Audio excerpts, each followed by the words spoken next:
Kita bertemu kembali dengan Ibu Christine di pelajaran pendidikan agama Kristen. Anak-anak, hari ini materi kita itu bab 9, solider terhadap teman dan sahabat. Kita mengerti apa itu arti teman, kita mengerti apa itu arti sahabat, tapi kita juga memahami secara keseluruhan apa itu solider.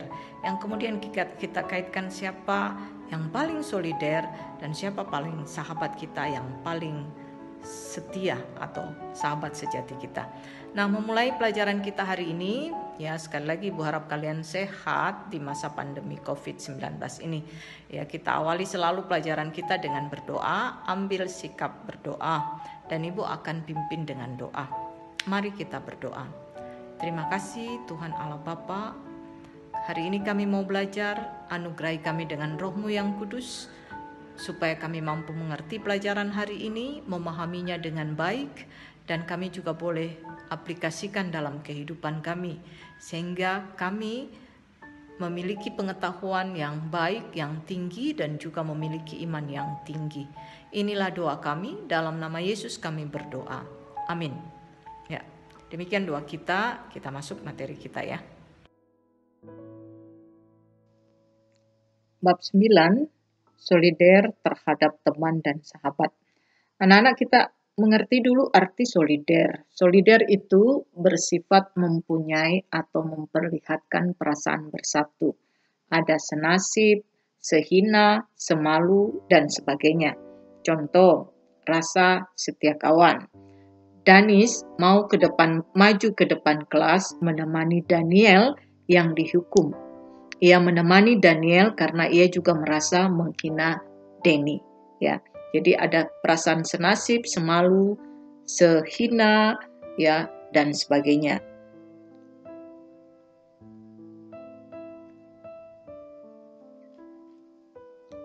Materi pelajaran dalam bab ini membahas mengenai solidaritas dalam hubungan antar teman dan sahabat, ya. Kenapa topik ini penting untuk dipelajari? Karena hampir setiap orang membutuhkan teman dan sahabat, ya, dalam perjalanan hidupnya. Ya, alangkah sedihnya kalau kalian gak punya sahabat, ya. Dalam membina pertemanan dan persahabatan, itu solidaritas merupakan unsur yang amat penting, ya, solid, merasa satu, ya. Dalam persahabatan itu ada sikap simpati, ada bela rasa, ada kesetiaan, mengasihi. Maka semua sikap itu menyatu dalam solidaritas. Jadi kalau solidaritas itu berarti setia, bela rasa, mengasihi, ya. Kemudian kita lihat arti solidaritas itu sendiri, ya. Lagu dari Count on Me Bruno Mars, ya, itu, ya. Kamu dapat menghayati makna solidaritas yang indah dalam hubungan dengan pertemanan dan persahabatan. Ya, setelah ini kalian dengarkan lagu Count on Me. Solidaritas artinya berbela rasa pada sesama, menunjukkan simpati dan empati pada sesama. Jadi itu artinya solidaritas, berbela rasa, ya, menunjukkan simpati dan empati kepada sesama.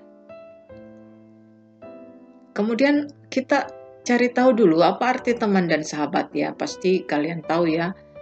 Karena kamu remaja pasti punya sahabat. Kamu punya teman. Kita lihat dulu arti apa itu teman. Teman adalah seorang yang kita kenal dan dapat kita ajak untuk melakukan banyak hal bersama-sama, baik belajar maupun bermain. Itu teman, ya. Nah, kalau sahabat itu, ya pasti kalian tahu, ya. Sahabat adalah seseorang yang kita percayai untuk saling berbagi dan mencurahkan isi hati kita. Bahkan sahabat adalah orang yang kamu percaya untuk menyimpan rahasia yang tidak kamu beritahukan kepada yang lain. Jadi sahabat itu lebih dari seorang teman. Dia lebih kita percayai dan mengungkapkan isi hati kita. Itu perbedaan antara teman dan sahabat.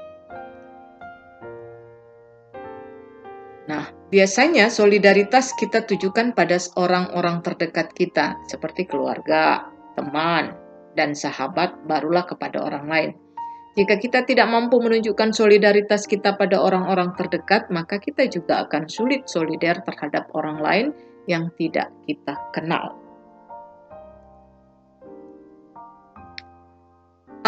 kamu pernah melihat seseorang yang selalu menyendiri? Kasihan ya. Tak pernah bicara ataupun berbagi dengan orang lain. Pernah nggak ya? Orang itu pasti sangat kesepian. Jika kamu pernah menyendiri, kamu tentu dapat merasakan perasaan ini. Ya, kalau ada teman kamu yang menyendiri, sebaiknya kalian dekati ya, jangan dibiarkan. Sesuatu yang dapat membawa kita keluar dari kesendirian adalah memiliki teman dan sahabat. Tidak masalah berapa banyak teman atau sahabat yang kita miliki, namun yang terpenting adalah bentuk pertemanan dan persahabatan itu. Kita punya teman dan kita punya sahabat.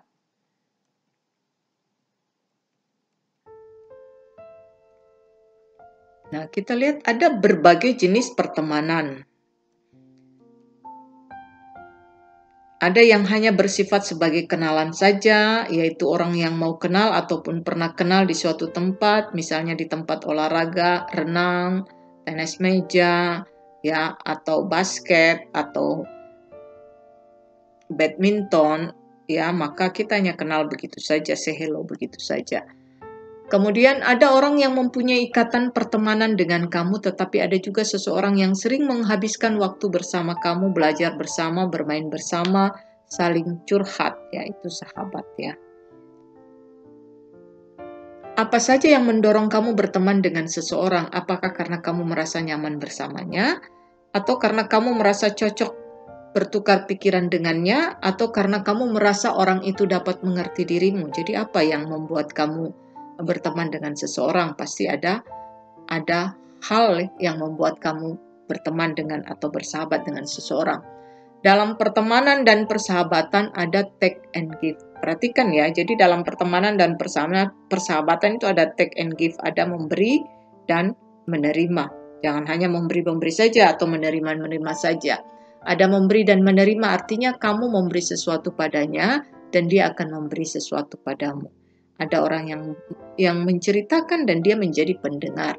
Ada orang yang suka berbagi sesuatu barang, ada yang suka berbagi cerita. Jadi berbeda-beda.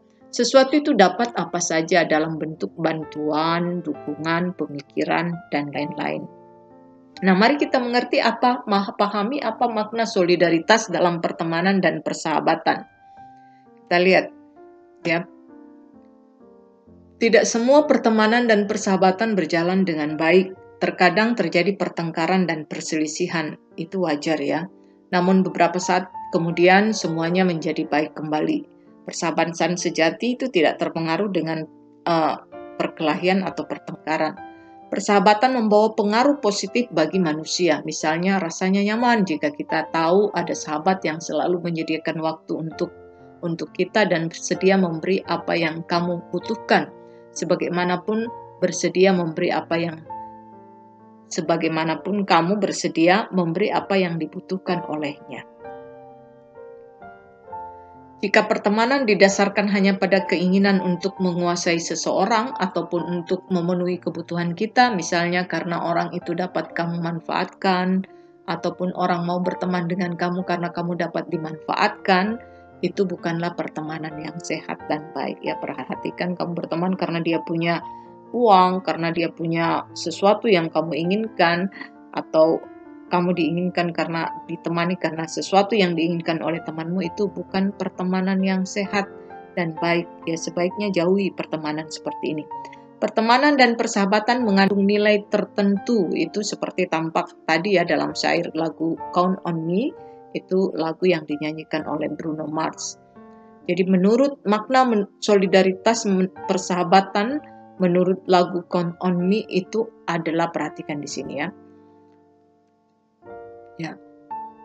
Menceritakan tentang teman yang dapat diandalkan dalam segala hal pada saat baik ataupun pada saat-saat buruk. Ia akan datang secepat ia bisa. Seakan dalam hitungan ketiga, dia akan datang untuk menemani kalian, menemani kamu ya. Jadi itu adalah makna solidaritas persahabatan dari lagu Count on Me. Dan ini juga mau menjadikan kita bahwa makna persahabatan, solidaritas persahabatan adalah kita akan selalu ada bersama teman kita baik dia senang ataupun dia susah. Nah, mari kita belajar dari Yesus dan sahabat-sahabat. Belajar dari Yesus, Yesus dan sahabat-sahabatnya. Kita lihat bagaimana Yesus dan sahabat-sahabatnya, apa yang ia lakukan ya. Pertama, dia melakukan banyak hal bersama. Itu merupakan hal yang terbaik dalam membangun persahabatan. Namanya sahabat itu pasti kebersamaannya tinggi. Yesus adalah sahabat sejati bagi murid-muridnya. Yesus berjalan bersama mereka, berbagi bersama mereka, dia juga mendengarkan mereka. Dia peduli pada mereka dan menunjukkan solidaritasnya pada mereka. Yesus selalu mengajak murid-muridnya melakukan banyak hal bersama-sama. Bahkan, dia memberikan mereka kuasa untuk menyembuhkan orang sakit. Mereka menghadiri pesta kawin di Kana, memancing ikan di Danau Genesaret bersama-sama. Bukan hanya kebersamaan yang Yesus lakukan ya, kita lihat juga Yesus membela murid-muridnya. Dia menunjukkan solidaritas bagi murid-muridnya dengan membela mereka dari serangan orang-orang Farisi ketika mereka mengecam murid-muridnya yang memetik gandum pada hari Sabat. Kenapa? Karena hari Sabat adalah hari di mana semua orang Yahudi tidak bekerja. Dan memetik gandum dianggap termasuk bekerja. Karena itu orang Farisi mengecam murid-murid Yesus. Tetapi apa kata Yesus? Ya, Yesus berkata begini, karena murid-muridnya memetik gandum itu karena dia lapar ya. Dan Yesus katakan dalam Markus 2, perhatikan Markus 2 ayat 27, Yesus katakan begini, hari Sabat diadakan untuk manusia, bukan manusia untuk hari Sabat. Sekalipun juga Yesus membela murid-muridnya, tetapi Yesus juga menegur murid-muridnya kalau dia salah. Ya, Yesus tidak hanya mendukung mereka, tapi dia juga menegur murid-muridnya ketika mereka bersalah. Misalnya, ketika anak-anak dibawa pada Yesus dan murid-muridnya menolaknya, itu Yesus marah dan menegur mereka dan berkata, biarkanlah anak-anak itu datang kepadaku, jangan menghalang-halangi mereka. Ya. Bukan hanya pada saat murid-murid menghalangi anak-anak datang kepada Yesus. Ketika murid-muridnya bertengkar mengenai siapa yang terbesar di antara mereka, Yesus pun memarahi mereka. Dia tidak membela mereka ketika mereka salah. Dia menegur dan menyadarkan mereka. Begitulah sahabat sejati. Yesus mengasihi sahabat-sahabatnya. Ya, dia membuat mereka merasa nyaman dan mereka pun membuatnya merasa nyaman. Dia minta mereka untuk saling mengasihi sebagaimana dia mengasihi mereka dan seperti Allah Bapa mengasihinya. Yesus setia dalam persahabatan. Bahkan ketika mati dan bangkit lalu naik ke sorga, dia mengirimkan Roh Kudus untuk menemani murid-muridnya yang adalah sahabat-sahabatnya. Para muridnya pun sebagai sahabat terus menunjukkan kesetiaan mereka pada Yesus dengan terus memberitakan Injil kebenarannya. Solidaritas yang benar adalah hal yang penting yang dapat dicatat dalam persahabatan Yesus dengan murid-muridnya adalah dia selalu berdiri di pihak mereka dan membela mereka. Tetapi dia tidak membenarkan mereka ketika mereka melakukan kesalahan. Dia menegur mereka. Yesus menempatkan kebenaran dan berani berkata benar sebagai bagian penting dalam membangun dan memelihara persahabatan. Terkadang kamu tidak berani berkata benar pada teman kan, pada sahabatmu, karena kamu takut sahabatmu menjauh ataupun memusuhi kamu. Ya, meskipun kamu tahu perkataan dan perbuatan mereka salah. Ingat ya, jangan ragu untuk menegur yang salah. Kita harus bercermin pada sikap dan tindakan Yesus. Sekarang maukah kamu belajar untuk berani berkata benar pada teman dan sahabatmu? Maukah kamu belajar untuk membela kebenaran dan bukan membela orangnya? Apalagi jika kebetulan orang itu adalah teman dan sahabatmu? Solidaritas harus ditempatkan pada kebenaran, bukan hanya pada orang. Artinya kamu dapat menunjukkan solidaritasmu pada teman ketika ia ada di pihak yang benar. Akan tetapi, jika ia bersalah, kamu harus mampu menegurnya dan membantu dia memperbaiki sikapnya. Solidaritas hendaknya dilandasi oleh kasih dan penghargaan terhadap teman dan sahabat. Kita mewujudkan solidaritas pada teman dan sahabat berdasarkan kasih yang tulus tanpa mengharapkan imbalan. Ya, demikian ya materi kita tentang solider terhadap teman dan sahabat. Kita tahu apa arti solider, kita tahu apa arti sahabat dan teman, dan kita belajar dari Yesus. Dan siapkan diri kalian untuk penilaian harian ya. Hari ini kita penilaian harian, buka Google Classroom dan ingat passwordnya. Passwordnya adalah Kristen Bab 9. Sekali lagi, passwordnya Kristen Bab 9. Ya, demikian pelajaran kita hari ini. Semoga ini menambah pengetahuan kalian tentang bagaimana bersikap sebagai teman, sebagai sahabat, dan memahami Yesus adalah sahabat kita yang sejati. Dan kemudian silakan kalian buka GC kalian dan isi penilaian harian sesuai dengan password yang sudah Ibu berikan tadi ya. Dan menutup pertemuan kita tutup dengan doa. Mari kita berdoa. Terima kasih Tuhan Allah Bapa untuk hari ini kami sudah belajar, dan berkati anak-anak-Mu yang akan mengisi penilaian harian. Mereka boleh mengisinya dengan baik, dengan benar. Pengetahuan mereka semakin berkembang, iman mereka semakin bertambah. Ampuni salah dosa kami, berkati kami dalam sepanjang hari dalam kehidupan kami, hari ini juga besok dan seterusnya. Ampuni salah dosa kami, inilah doa kami. Dalam nama Yesus kami berdoa. Amin. Ya anak-anakku, sampai ketemu lagi di materi pelajaran 10. God bless, jangan lupa jaga kesehatan.